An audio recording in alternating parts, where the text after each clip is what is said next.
Okay, magandang araw po mga Paps Idol. Ito mag Toyota Hi-Ace, magpapalit tayong timing belt, tsaka mag-change tayo ng transmission ATF. Baklasin natin yung pinaka timing belt.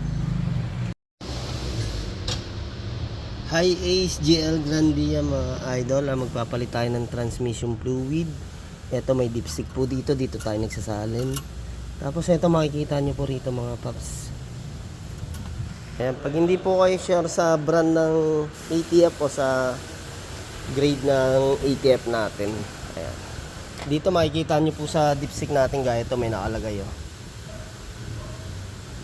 ATF, ayan, type T4. Ayan, may nakasulat po sa dipstick natin yan. Medyo malabo lang tingnan pagka sa cellphone. Kung WS naman, may nakalagay naman po WS. Ito type T4 ang nakalagay, kaya yun ang gagamitin natin na ATF sa kanya. Ayan. Okay. GL Grandia Hi-Ace. Tapos tinatanggal na nga ni Paps yung oil pan. Ang kaganda na ito, kailangan talaga pag nagpalit tayo ng ATF, tanggal oil pan. Okay, bali may tornilyo po tayo dyan na size 10 paikot. Yun yung oil pan natin. Ibababa po natin yung pinaka oil pan para malinis natin yung transmission filter tsaka yung mga ribaba. Matanggal po natin, no? Ayan, sige, inumpisa na po ni Idol. Ito na mga Paps yung ating transmission filter. Ayan, madumi na rin po talaga, no? Tsaka ATF natin. Ayan. Ang palitan po ng ATF fluid natin sa mga ganito, 50k mileage. Ayan. Bali gasket niya, silicone gasket lang mga Paps. Tanggalin po natin yan, no? Tapos papalitan natin ng panibagong silicone. Okay. Ito yung magnet natin. Okay mga Paps, ito nilinisan na nga natin yung pinaka transmission filter. Ano po, yan, no? Ang linis na. Hugasan lang natin to ng kerosene, tapos sabon, tapos patuyuin po natin na maigi. Kung may ATF naman po tayong sobra, pwede natin siyang buhusan. Yun mga idol, napakalinis na. Kaya mas maganda talaga natatanggal natin yung oil pan pag nagpapalit tayo ng transmission fluid. Okay mga Paps, tapos beta gray yung ginagamit niya nating silicone gasket. Baka natin palagyan paikutan.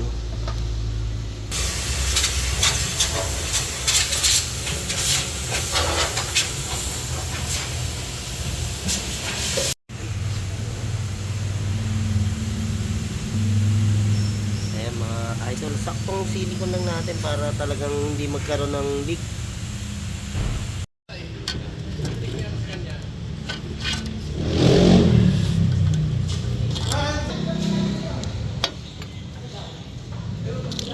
Ano siya ngayon? Hindi yung bukas. Okay, yan nilagyan po natin imbudo, no? Eh mga idol, bali pagka sa ATF natin yung kulay orange ang dipstick natin. Ayan. Orange ba yan o brown, dark brown. Tapos ito naman yung dipstick na lang sa ating kulay dilaw. Kaya hindi naman po tayo magkakamali.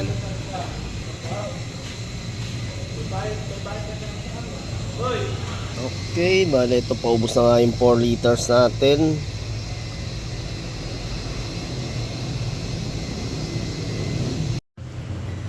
Okay, ayos na. Nasalina na natin transmission fluid na.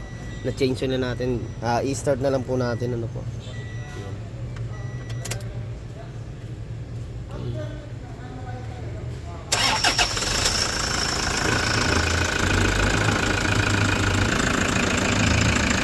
Timing belt napalitan na rin po natin.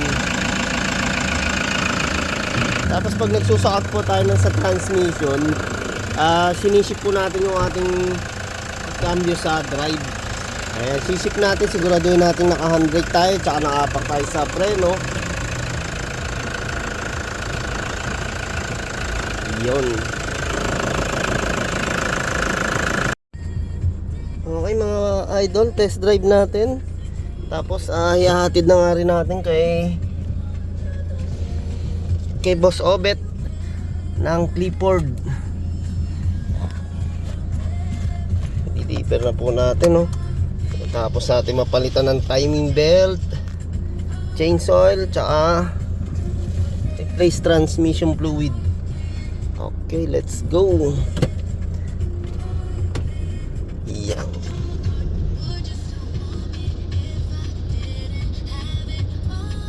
Okay mga paps, subukan na nga po natin.